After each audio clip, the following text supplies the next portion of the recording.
નમસ્કાર વિદ્યાર્થી મિત્રો, ધ એક્સપર્ટ એકેડમીની યુટ્યુબ ચેનલ પર દરેક વિદ્યાર્થીનું હાર્દિક સ્વાગત છે. આજે આપણે આ વિડીયોની અંદર નામના મૂળ તત્વોનો પ્રશ્નપત્ર 4નો વિભાગ F કરવા જઈ રહ્યા છીએ. આ વિભાગની આપણે વાત કરીએ તો આની અંદર આપણને બે પ્રશ્નો પૂછાતા હોય છે અને બંને પ્રશ્નો કયા હોય છે? વાર્ષિક હિસાબોના. એક ભાગીદારી પેઢીનું વાર્ષિક હિસાબ અને બીજું હોય છે કંપનીનું વાર્ષિક હિસાબ. તો સૌથી પહેલા આ વિભાગની અંદર 47મા પ્રશ્નો અને 48મો પ્રશ્ન પ્રત્યેકના 11 ગુણ હોય છે અને બે પ્રશ્નો પૂછાય છે અને બે પ્રશ્નોના 11 ગુણ લેખે આ વિભાગ કેટલા ગુણનું બને છે? 22 ગુણનું. આ વિભાગમાં કોઈ પણ દાખલો તમે ઓપ્શનમાં નીકાળી શકશો નહીં. બંને દાખલા કરવા શું છે? ફરજિયાત છે. હવે આપણે શરૂઆત કરીએ વિભાગ F ની અંદર 47 નંબરનો પ્રશ્ન. એ સૌપ્રથમ આપણને આપેલો છે ભાગીદારીના વાર્ષિક હિસાબો. રાધા અને કૃષ્ણ 3:2 ના પ્રમાણમાં નફો નુકસાન વેચી લેતા એક પેઢીના ભાગીદારો છે. તારીખ 31 માર્ચ 2017 ના રોજનું કાચું સરવૈયું અને હવાલા પરથી પેઢીની વાર્ષિક હિસાબો તૈયાર કરો. ઓકે, આપણને જુઓ, આપણને કાચું સરવૈયું આપેલું છે. શું આપેલું છે? કાચું સરવૈયું અને હવાલા અહીંયા બાજુમાં આપેલા છે. તો આપણે સૌપ્રથમ હવાલાની નોંધ કરીશું. તો પહેલો હવાલો શું છે? મશીનરી પર 6% અને ફર્નિચર ફિક્ચર પર 20% લેખે ઘસારો ગણો. તો સૌથી પહેલા દાખલામાં જોઈ લઈએ. મશીનરી ઓફિસની આપણને 50,000 આપેલી છે. તો મશીનરી ક્યાં લખાય? પાકા સરવૈયામાં મિલકત તેના બાજુ. તો આપણે પાકો સરવૈયાનું ફોર્મેટ નીકાળીશું. જે બનાવેલું છે તમારે બનાવવું પડશે. પાકા સરવૈયાની અંદર મશીનરી કેટલી લખીશું? 50,000.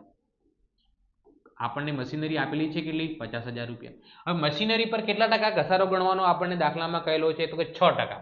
તો 50,000 ના 6% કેટલા થશે? 3,000 રૂપિયા. તો 50,000 માંથી હું 3,000 બાદ કરું, જવાબ કેટલો આવે? 47,000 રૂપિયા. 47,000. 47,000. આ ઘસારો છે. એની બીજી નોંધ ક્યાં થશે? નફા નુકસાન ખાતાની ઉધાર બાજુએ. નફા નુકસાન ખાતાની ઉધાર બાજુએ ઘસારો મશીન ઓફિસ પર કેટલા રૂપિયા આવ્યો? મશીન અને ઓફિસ પર 3,000 રૂપિયા ઘસારો આવ્યો છે. દરેક હવાલાની બે નોંધ કરવામાં આવશે. એના પછી કીધું છે ફર્નિચર અને ફિક્ચર પર 20% લેખે ઘસારો ગણો. તો દાખલામાં આપણને ફર્નિચર અને ફિક્ચર 5,000 ના આપેલા છે. તો એ આપણે મિલકત લેણા બાજુ ફર્નિચર અને ફિક્ચર પાકા સરવૈયામાં લખીશું. કેટલા રૂપિયા? 5,000 રૂપિયા. એના 20%, 5,000 ના 20% કેટલા થશે? 1,000 રૂપિયા. તો 5,000 માંથી હું 1,000 બાદ કરું એટલે રકમ કેટલી આવશે? 4,000 રૂપિયા. તો ફર્નિચર અને ફિક્ચર પર કેટલા રૂપિયા ઘસારો આવ્યો છે? 1,000 રૂપિયા. તો આની બીજી નોંધ આપણે ક્યાં કરીશું? નફા નુકસાન ખાતાની ઉધાર બાજુ પર. નફા નુકસાન ખાતાની ઉધાર બાજુએ ફર્નિચર અને ફિક્ચર્સનો ઘસારો કેટલો આવ્યો? 1,000 રૂપિયા. ચાલો, તો કુલ ઘસારો 3,000 ને 1,000. ઘસારો પેટે કેટલા ખર્ચ થયો? 4,000 રૂપિયા. ચલો, એના પછી આપણને નેક્સ્ટ હવાલો જોઈએ કે દેવાદારોમાંથી 500 રૂપિયા ઘાલખાત માંડી વાળો. તો આપણને દાખલાની અંદર દેવાદારો આપેલા છે કેટલા? જુઓ, કાચા સરવૈયામાં 40,000 રૂપિયા આપેલા છે. તો દેવાદારો આપણે પાકા સરવૈયામાં કેટલા લખીશું? 40,000 રૂપિયા લખવામાં આવશે. દેવાદારો અહીંયા કેટલા લખવામાં આવશે? 40,000 રૂપિયા. ઘાલખાત હવાલાની કેટલી કીધી છે આપણને? 500. તો એ માઇનસ થશે. ઘાલખાત હવાલાની તો જવાબ કેટલા વધશે? અહીંયા 39,500 રૂપિયા. આ ઘાલખાત જે 500 લખી, જે હવાલામાં આપેલી હતી, એની બીજી નોંધ ક્યાં કરીશું? આપણે નફા નુકસાન ખાતાની ઉધાર બાજુએ. ઘાલખાત હવાલાની કેટલા રૂપિયા આપેલી છે? 500 રૂપિયા. 500 રૂપીસ. ચાલો, એના પછી દાખલામાં શું આપેલું છે? રાધા અને કૃષ્ણને અનુક્રમે 5,000 અને 4,000 વાર્ષિક પગાર આપવાનો છે. રાધાને 5,000 અને કૃષ્ણને 4,000. તો એમના મૂડી ખાતામાં જમા થશે. આપણે રાધાને આપણે કેટલો આપવાનો છે? 5,000. તો મૂડી ખાતામાં પગાર ખાતે જમા લખીશું. રાધાને કેટલો આપવાનો છે? 5,000 રૂપિયા અને કૃષ્ણને કેટલો આપવાનો છે? 4,000 રૂપિયા. હે ને, એમને આપવાનો છે એટલે એમના ખાતે આપણે શું કરીશું? જમા. અને બીજી નોંધ મૂડી ખાતાની બીજી નોંધ ક્યાં થશે? નફા નુકસાન ફાળવણી ખાતાની. પગાર રાધાનો કેટલો? તો કે 5,000 રૂપિયા. કૃષ્ણનો કેટલો? તો કે 4,000 રૂપિયા. તો 5,000 અને 4,000 કુલ સરવાળો કેટલો થશે? 9,000 રૂપિયા. ક્લિયર? કમ્પ્લીટ ખબર પડી ગઈ. એના સિવાય પણ દાખલો ગણાવતી વખતે તમને કોઈ પણ પ્રકારનો ડાઉટ હોય તો તમે કમેન્ટ બોક્સની અંદર કોમેન્ટ કરીને પૂછી શકો છો, અથવા તો તમને એક નંબર બતાવી દો, એ નંબર પર વોટ્સઅપ કરીને તમે તમારો ડાઉટ પૂછી શકો છો. જુઓ, નંબર તમને સ્ક્રીન પર દેખાય છે. આ નંબર પર તમે વોટ્સઅપ પર તમારો ડાઉટ પૂછી શકો છો અને એનું સોલ્યુશન તમે મેળવી શકો છો. ચલો, એના પછીનો હવાલો. 500 રૂપિયા કમિશનના મળવાના બાકી છે. તો આપણને જુઓ, કમિશન આપણને જમા બાકીમાં કમિશન કેટલું આપેલું છે 2500 રૂપિયા. એ ક્યાં લખાય? આવક છે એટલે નફા નુકસાન ખાતાની જમા બાજુ લખીશું આપણે. નફા નુકસાન ખાતાની જમા બાકી. કમિશન કેટલા રૂપિયા? 2500 રૂપિયા. પ્લસ મળવાનું બાકી કેટલું? 500 રૂપિયા. તો 2500 અને 500 કેટલા થશે? 3000 રૂપિયા. મળવાનું બાકી છે આપણું લેણું કહેવાય. તો બીજી એન્ટ્રી ક્યાં થશે? મિલકત લેણામાં. પાકા સરિયામાં મિલકત લેણામાં મળવાનું બાકી કમિશન કેટલા રૂપિયા આપેલું છે આપણને? 500 રૂપિયા, 500 રૂપીસ. ચલો એના પછી દાખલામાં શું આપેલું છે આપણને? પગારના 3000 રૂપિયા ચૂકવવાના બાકી છે. તો દાખલાની અંદર પગાર કેટલું આપેલું છે જોઈ લઈએ. પગાર 7500 આપેલું છે. કાચા સરિયામાં કેટલું આપેલું? 7500. તો એની પહેલી નોંધ આપણે નફા નુકસાન ખાતાની ઉધાર બાજુ લખીશું. પગાર આપણને કાચા સરિયામાં કેટલો આપેલો છે? 7500 પ્લસ ચૂકવવાનો બાકી હવાલામાં કેટલો કીધું છે? 3000. તો કુલ પગાર કેટલો થાય? અહીંયા 10500. ચૂકવવાનો બાકી આપણું દેવું કહેવાય. તો એની બીજી એન્ટ્રી ક્યાં કરીશું આપણે? મૂડી દેવામાં. ચૂકવવાનો બાકી પગાર કેટલા રૂપિયા છે? 3000 રૂપીસ, 3000 રૂપિયા. હવે આપણે દરેક હવાલાની નોંધ થઈ ગઈ છે. હવે આપણે શું કરવાનું છે? કાચા સરવૈયાનું જે લખવાનું બાકી રહી ગયું જે એન્ટ્રી કરીશું. સૌથી પહેલા જમા બાકી લઈએ. તો જમા બાકીમાં મૂડી ખાતા આપેલા છે. રાધાના 55000 ને કૃષ્ણના કેટલા છે? 45000. તો મૂડી ખાતામાં આપણે જમા બાજુ લખીશું, હે ને? બાકી આગળ લાવ્યા. રાધાના કેટલા છે? 55000 રૂપિયા અને કૃષ્ણના કેટલા છે? 45000 રૂપિયા, 45000. ચાલો એના પછી આપણને શું આપેલું છે? રાધાની લોન કેટલી છે? 50000 રૂપિયા. તો રાધાની લોન આપણે ક્યાં લખીશું? મૂડી દેવામાં 50000 રૂપિયા. પહેલા હે ને? મૂડી દેવામાં રાધાની લોન કેટલા રૂપિયા આપેલી છે? 50000 રૂપિયા. હવે યાદ રાખવાનું, રાધા એ કોણ છે? ભાગીદાર છે. રાધા એ કોણ છે? ભાગીદાર છે. ભાગીદારની લોન પર હંમેશા 6% વ્યાજ ચૂકવવું પડે. કેટલા ટકા? 6%. તો અહીંયા દાખલાની અંદર જુઓ તારીખ આપેલી છે. કઈ તારીખથી આપેલું છે? 1/7 થી. વર્ષ ક્યારે પૂરો થાય છે આપણો? 31/3. તો કેટલો સમયગાળો થાય? જુઓ 1/7 થી 7મો મહિનો, 8મો મહિનો, 9મો, 10મો, 11મો, 12મો, પહેલો, બીજો અને ત્રીજો. કુલ કેટલા મહિનાનું વ્યાજ ગણવાનું? 9 મહિનાનું. તો એની આપણને લોન પર વ્યાજ, લોન કેટલી આપેલી છે? 50000. ઓકે, ભાગીદારની લોન પર કેટલા ટકા વ્યાજ ગણવું પડે? 6%. એટલે 6 ભાગ્યા 100. કેટલા મહિનાનું ગણવાનું? 9. તો ગુણ્યા 9 ભાગ્યા કેટલા થશે? 12. 0 0 0 0 ઉડી જાય. કેટલા થશે? 6 દુ 12, 250 દુ 500 અને 250 ગુણ્યા કેટલા કરવાના છે? 9. એટલે જવાબ કેટલો આવશે? 1800 અને 450, 2250 રૂપિયા વ્યાજ આવે, હે ને? ભાગીદારની લોન પર કેટલા રૂપિયા વ્યાજ આવે? 2200 રૂપિયા. તમને આવી રીતે ન ફાવતું હોય તમે કેલ્ક્યુલેટરનો ઉપયોગ કરી શકો છો. તો કે 50000 ના 6% ગુણ્યા 9 ભાગ્યા 12, 2250 રૂપિયા આવે. હવે જુઓ આ રાધા છે. રાધાની લોન પરનું વ્યાજ 2250 છે. તો આનો વ્યાજ છે ખર્ચ કહેવાય ધંધા માટે. એટલે એને નફા નુકસાન ખાતાની ઉધાર બાજુએ લખવામાં આવે. ક્યાં લખવામાં આવશે?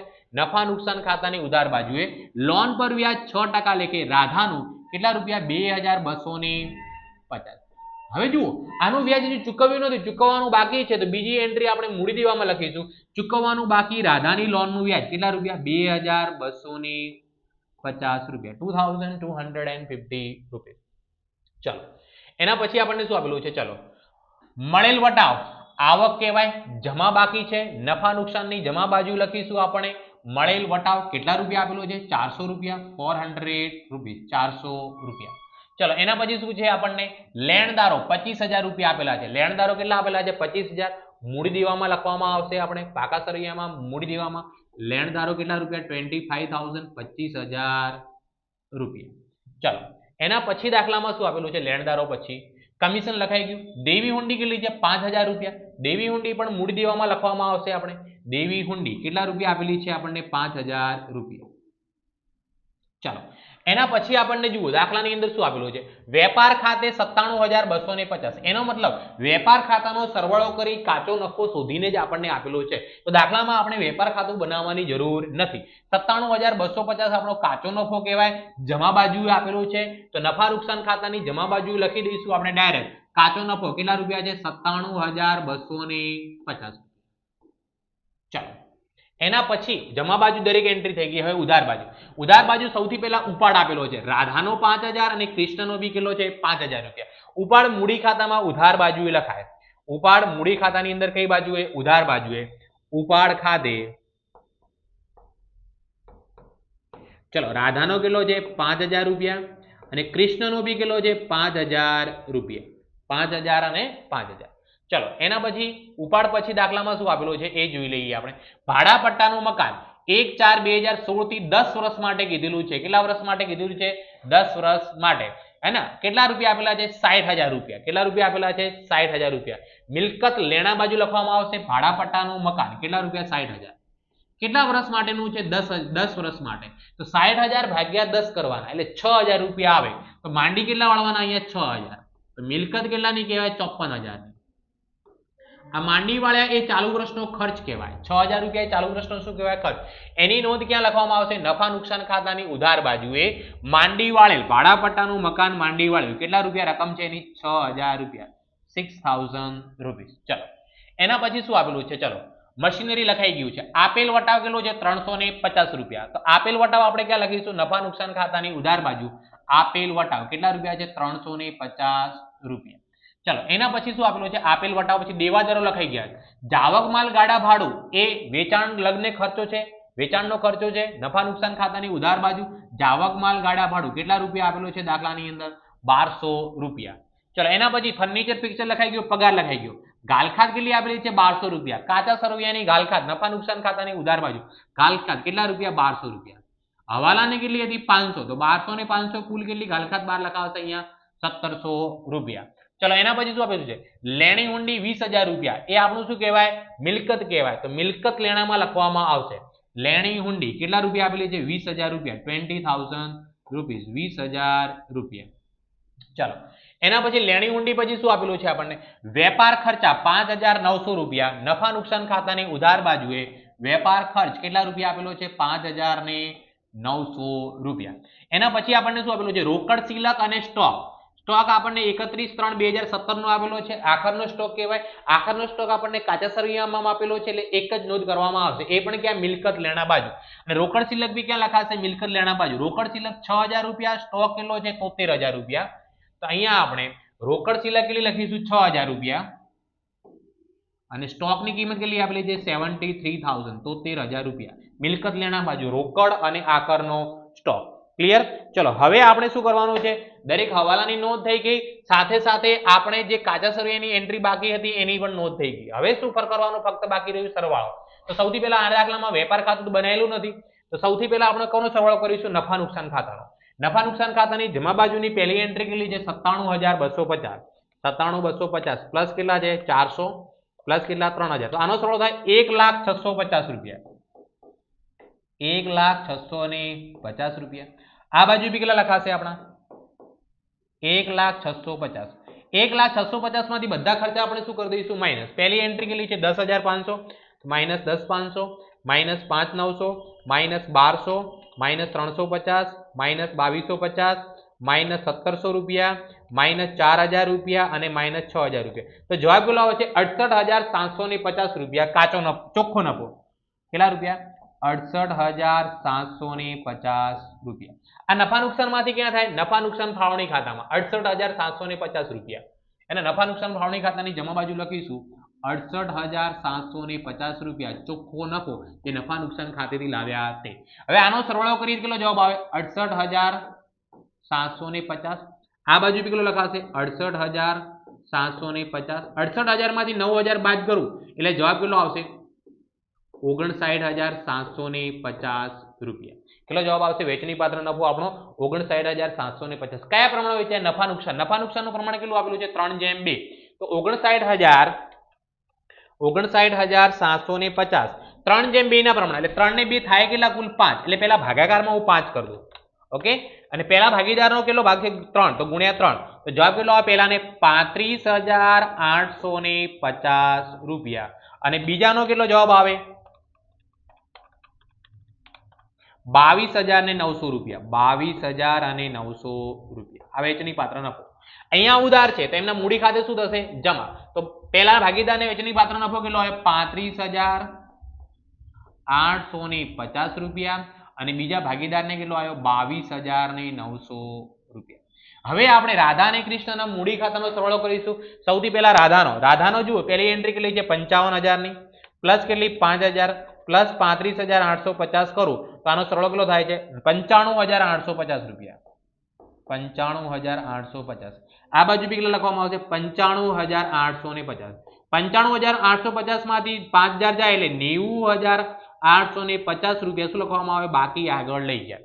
કૃષ્ણનો સરવાળો 45,000, 4,000 અને 22,900. આનો સરવાળો થાય 71,900 રૂપિયા. 71,900. 71,900. 71,900 માંથી હું 5,000 બાદ કરું એટલે જવાબ કેટલો વધે? 66,900 રૂપિયા. 66,900 રૂપીસ. Okay, clear? હવે આપણે આ જે મૂડી આવી એ ક્યાં લખવાની છે? પાકા સરવૈયામાં મૂડી દેવા બાજુ. રાધાની કેટલી છે? 90,850 રૂપિયા. 90,850 અને કૃષ્ણની કેટલી છે? 66,900 રૂપિયા. 66,900. આ બંનેનો હવે આપણે શું કરી દઈશું? સરવાળો કરવામાં આવશે. પહેલાનો કેટલો છે? 90,850 વત્તા 67,900. બંનેનો સરવાળો કરું તો જવાબ આવે 1,58,750. 1,58,750 રૂપિયા. હવે આપણે પાકા સરવૈયામાં પહેલા મૂડી દેવા બાજુનો સરવાળો પ્લસ 25,000 રૂપિયા પ્લસ 5,000 ની એન્ટ્રી પ્લસ 50,000 ની એન્ટ્રી પ્લસ 2,250 ની એન્ટ્રી પ્લસ 3,000. આનો સરવાળો થાય છે 2,44,000 રૂપિયા. 2,44,000. હવે મિલકત લેણા બાજુનો સરવાળામાં પહેલી એન્ટ્રી 47,000 ની, 54,000, 4,000, 39,500, 20,000, 6,000, 73,000 અને 500 એટલે 2,44,000 રૂપિયા. પાકા સરવૈયામાં બંને બાજુનો સરવાળો સરખો થાય એનો મતલબ આપણો જવાબ સાચો કહેવાય અને આપણને આરામથી 11 ગુણ મળી જાય. ચાલો નેક્સ્ટ દાખલો જે છે, નેક્સ્ટ પ્રશ્ન છે કંપનીના વાર્ષિક હિસાબો છે ને એ તો એકદમ ઈઝી છે. એની અંદર આપણે ફક્ત ફોર્મેટ તૈયાર કરી દેવાનું. નીચેની બાકીઓ સ્ટાર લિમિટેડના ચોપડામાંથી લેવામાં આવી છે.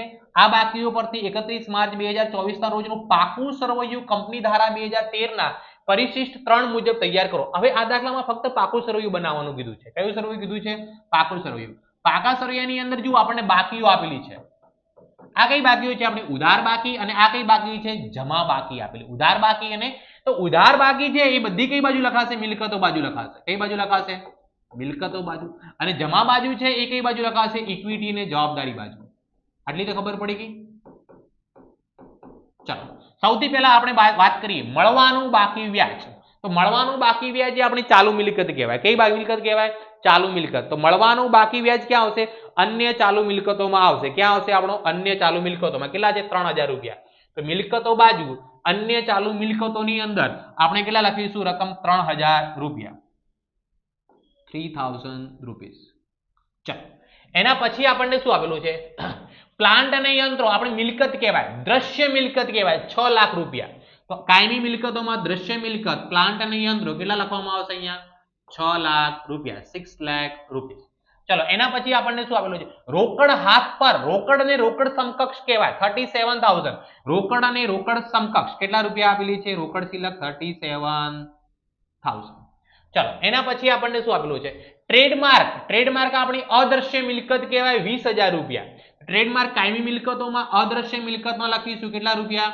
20,000 રૂપીસ. 20,000 રૂપિયા. ચલો એના પછી આપણને દેવાદારો 42,000 એ આપણા વેપારી લેણા કહેવાય. તો વેપારી લેણાની અંદર કેટલા લખીશું? 42,000. ચાલુ મિલકતોમાં વેપારી લેણા કેટલા રૂપિયા લખવામાં આવશે? 42,000 રૂપિયા.